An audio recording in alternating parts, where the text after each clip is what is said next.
मिलकर बदलो अपनी दुनिया। संशोधन ही नहीं चाहिए, पूरा यूजीसी रोल बैक चाहिए और यूजीसी रोल बैक कराकर जब तक दम नहीं लेंगे, जब तक यूजीसी रोल बैक पूरी तरीके से रोल बैक नहीं हो जाएगा। 19 तारीख के बाद क्या कहना है कि 19 तारीख को भी अगर ये बजट पास नहीं हुआ गया तो फिर इसके पीछे क्या कारण हो सकता है? मैं फिर कह रहा हूँ, सुप्रीम कोर्ट पर मुझे पूरी भरोसा है, पूरा उम्मीद है। सुप्रीम कोर्ट हमारी सुनेगी, समाज की सुनेगी, देश की सुनेगी। और सुप्रीम कोर्ट ने कहा है कि आजादी के 75 साल बाद भी, 70 साल बाद भी इस देश को जातियों में बांटा जा रहा है। कौन लोग बांट रहे हैं आप तो समझ रहे हैं, जिनकी सरकारें हैं वो लोग बांटने का काम कर रहे हैं। उन्होंने दुख भी जताया है इस बात को लेकर कि किस तरीके से। स्ट्रांगली मैसेज दीजिए, क्या यह जातिगत या राजनीतिक आंदोलन है?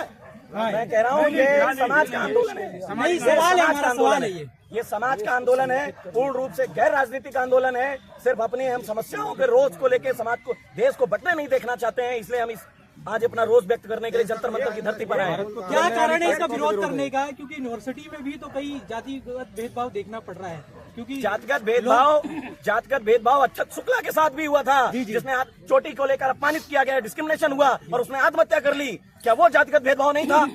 सिर्फ एक रोहित वेमुला जैसे मक्कार और झूठे व्यक्ति को सिर्फ शोषित दिखाकर इन लोगों ने सुप्रीम कोर्ट के आंखों में धूल झोंकने का काम किया है। अक्षत शुक्ला जैसे लोगों को भी न्याय मिलना चाहिए। मैं फिर कह रहा हूँ, हमारे गुरुजी ने भी यही कहा कि अपराधी किसी भी जाति से धर्म हो सकता है, धर्म से हो सकता है। अपराधी हर जाति में होते हैं, लेकिन अपराधी सरकार को सिर्फ अपने चश्मों से सामान्य वर्ग में अपराधी दिखा है। इसी के लोग हर व्यक्ति, हर समाज के वर्ग के लोगों में रोष है और वो आंदोलन पूरे देश में कर रहे हैं।